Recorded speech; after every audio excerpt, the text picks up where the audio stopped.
And we're back with the show once again. We truly appreciate you listening, and thanks so much for being part of the PCC multiverse. Well, she has returned once again. She was an awesome guest before, and I'm just so glad to have her back on the show. She is an artist, a podcaster, a geek queen, a gamer, and a dreamer. You got to listen to her awesome shows, Nutty Bites and Beyond the Wall, as soon as you can because it's some great stuff. It is Nutty Nuchtchas. She's here today to talk about some great things going on because this weekend, like I've said before with our great guest before, it is Captain Marvel. And I'll tell you what, Nutty, I'm just so glad to have you again come back on our show. Thank you for having me. Yeah, I'm really excited about Captain Marvel. You know, it's the first female-fronted Marvel movie in the modern cinematic universe. Yeah, I want to make sure that's clear because every time we always have to we always forget. Sorry, Jennifer Garner.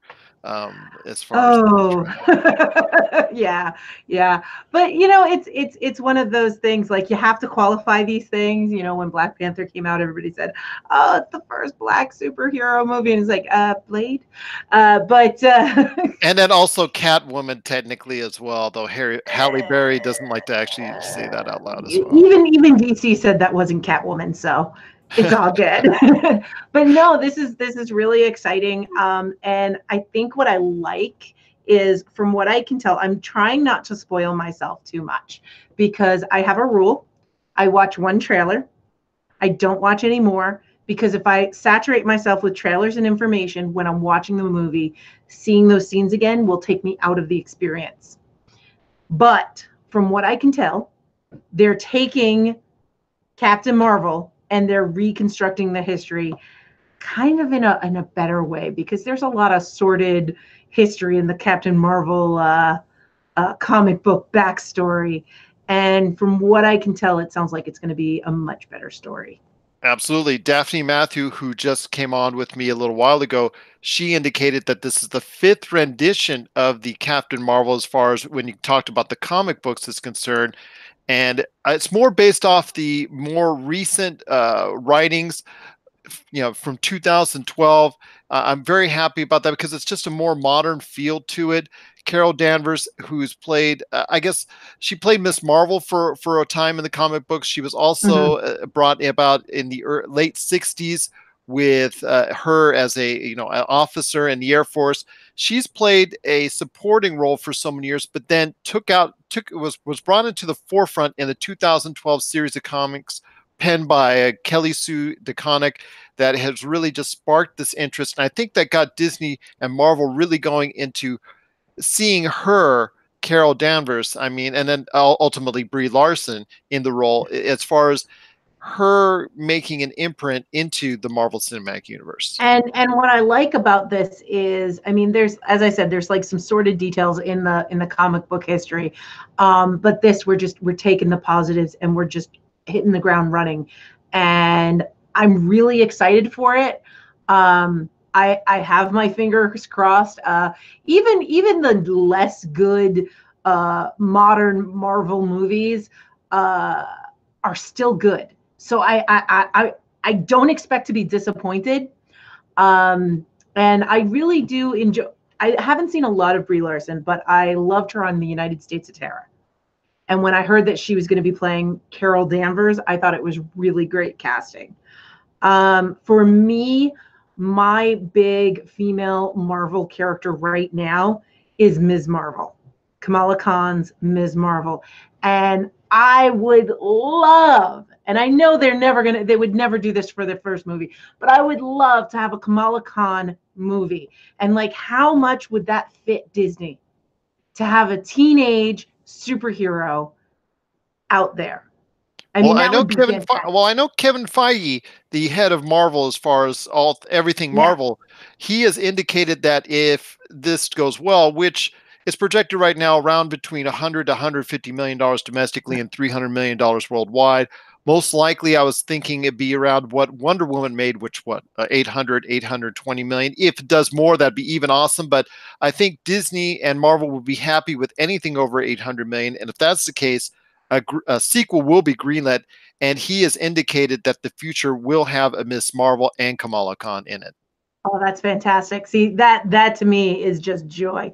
Um, and so like one of the things that drives me nuts is that we do have the whole this is going to be the test for all female fronted superhero movies. And yet the Incredible Hulk was not the test for all male superhero movies.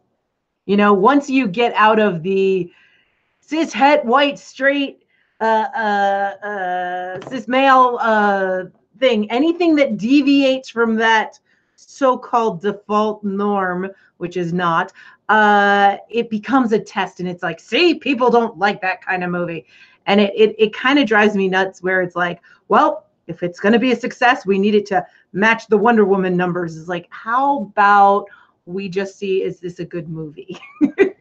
But no, of course, it's not going to be that way, because it does mean more. It means a lot to see a woman up there.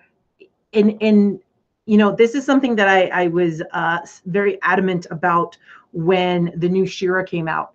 This is, yes, it will entertain us, but this is not specifically for us. It's not for me. It is for the next generation.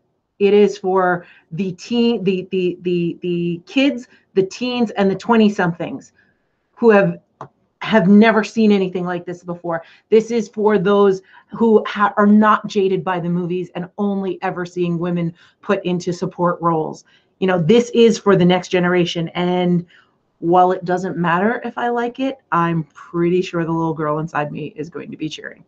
Well, that's the thing when it comes to Captain Marvel, and I keep reiterating that to everyone that yes, she is going to play a key role in Avengers Endgame. That's why it's Mhm. here because people I know are asking, well, it's an origin movie. What's it doing now at this stage of the universe? And it's because it is being okay. It is a little bit shoehorned in there, but it's a necessary shoehorned in there because the fact she is going to play a key role in Avengers Endgame, but more so, it sets up a foundation for the next phase 5, 10 years of the Marvel Cinematic Universe because she is going to be at the forefront of this. She is going to play a key role. Her, Black Panther, Doctor Strange, those are going to be the faces you're going to be seeing more of and less of Captain America, which you may be seeing a lot less of, Iron Man, and things of that nature. And it just perpetuates itself because you're going to be seeing more of her, and you better get used to it because she is going to be playing a key role for some time to come. Now, Black I Widow, envision her as a leader. yes, yes, and Yeah. I know that that's the case. It's going to be that if whether or not she's going to be remaining on Earth or she's going to be more space based.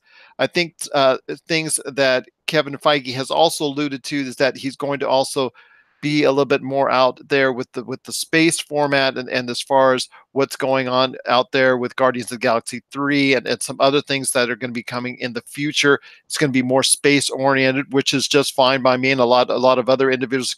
And Captain Marvel, whether you want to put it in Earth or whether you want to set it in space, she fits right in either which way. So that's not a problem at all. Black Widow, a movie is in production. It's going to be a reality finally. My daughters are excited because that's who they first emulated with when they were young, and they happened to see her image on the TV fighting against the Shintari. So she is, my girls, excuse me, my girls are really excited for that. I know a lot of other individuals as well, but it all starts with Captain Marvel this weekend. I see, like I said, if they do, if the movie does what Wonder Woman did, and even more, I think Disney would be just ecstatic with what's going on. They're not expecting Black Panther numbers. When you expect a movie to do $1.4 billion, that's not Avengers in front of it. I think you're expecting way too much. So, if they're doing anything over $800 million worldwide at the box office, I And think they're going to be tickled pink. let's not forget, we didn't actually expect Black Panther to get the Black Panther numbers. There were, No, no, not yeah, at I all. mean, and as excited as a lot of the community was about Black Panther, and as much as people who don't normally go to movies went to see Black Panther, there's still that cynicism lying around that we weren't sure how that was actually going to play out. And so when it did play out the way that it did, everyone was like, yes, this is what I'm talking about. I will say that Ms. Marvel has one of my favorite things going for it when it comes to comic book movies. It is not set in the present day. And if you think about some of the best comic book movies, they are not set in the present day. And there's something about putting it in the past that you can get away with the more fantastic and unrealistic elements. You know, when they went to X-Men First Class, that was the first X-Men movie that was a good movie. I mean, yes, I watched all the other ones, even though I wanted to walk out of one of them. But that one, to me, should have been the first because that was amazing. And because they didn't set it in present day, all of those fantastical elements were fine. And you're like, it's a comic book movie. But when you set it in something that's so much our world, it's harder to adapt to. It's one of the reasons why Guardians of the Galaxy, another surprise hit, worked so well, is because their world is not our world. But when you play something in our world, it's harder to have that suspension of disbelief. You need something to separate it from our world so that these weird, fantastical, or coincidental things don't make you so skeptical. They make you go, oh yeah, okay, I'm game. I'm in for the ride. And so far from the trailers, it doesn't look like what they're doing to Sam Jackson to make him look younger is creepy or anything. It looks like they did a really good job, and I'm excited about that. I am excited as well. Anytime you can get Samuel L. Jackson on the screen, I'm there to watch it because he is such an outstanding character.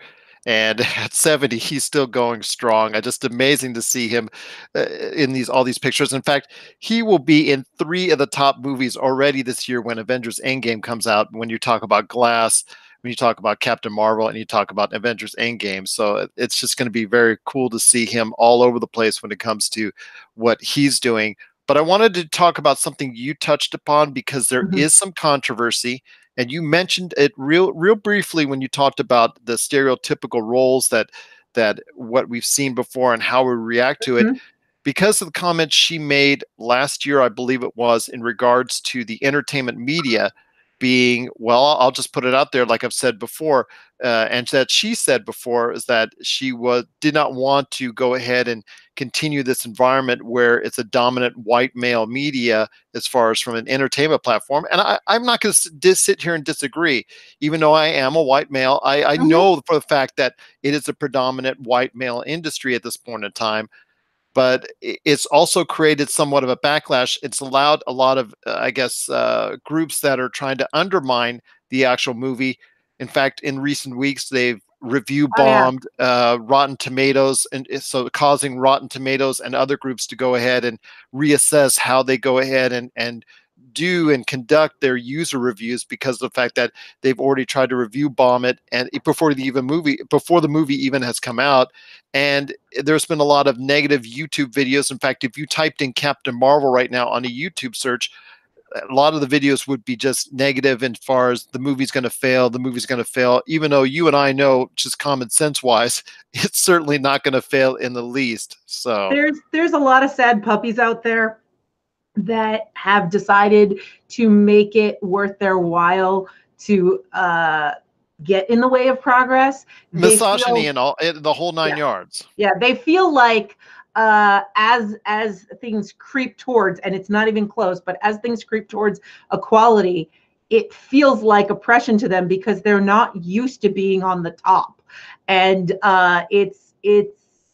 it's one of these things. This is why we need movies like this. This is why we need representation. When people talk about representation, they often talk about how oh, well, I need to see somebody that looks like me on the screen. And it's not just that. It's we need white people to see non-white people on the screen. We need men to see non-men on the screen. We need straight people to see non-straight people on the screen, because it's not just about, do I see somebody that I can identify with, but do I see the diversity that's actually in the world? And if you live in the middle of nowhere, or you happen to live in an area that is not very diverse, and then you go to the movies and all you see is places, people that look like you forget that these other people have experiences. And even if you live in a diverse community, if you only ever see one type of person on the screen, that's the only type of, it's a subliminal thing that's the only type of person that has value. And it's a very subtle influence. And I think that the more diversity and the more different types of people we see on the screen, the more, or rather the less we're going to see these sad puppies, the less we're going to see people getting upset about it. And unfortunately, the struggle is we have to deal with the people that are whining about it and are trying to do something about it.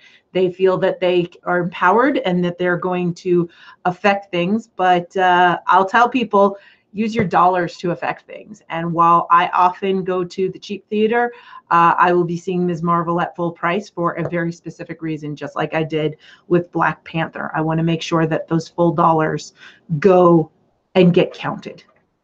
And you won't have to worry much longer about the boycott Captain Marvel that's out there, the hashtags and all that, because the fact, like I said, it's expected to do well. That's just it's just going to go ahead and just brush aside all this controversy and still do well. And just basically, it's going to go off by the word of mouth. And right now, the word of mouth is pretty good in regards to the movie. I'm hopeful as well that I will enjoy it. I cannot wait to see it. It is Captain Marvel. It is coming to theaters this weekend, and I know both of us are so excited. Any last thoughts on the way out? On your thoughts more on Captain Marvel or anything that she is going to do within the Marvel Cinematic Universe, or anything else you want to touch upon, especially about what you're doing with all your podcasts? Well, I would like to say that I think one of the things that's most hopeful for me is to see young people cosplaying as Captain Marvel, to see more of those options out there.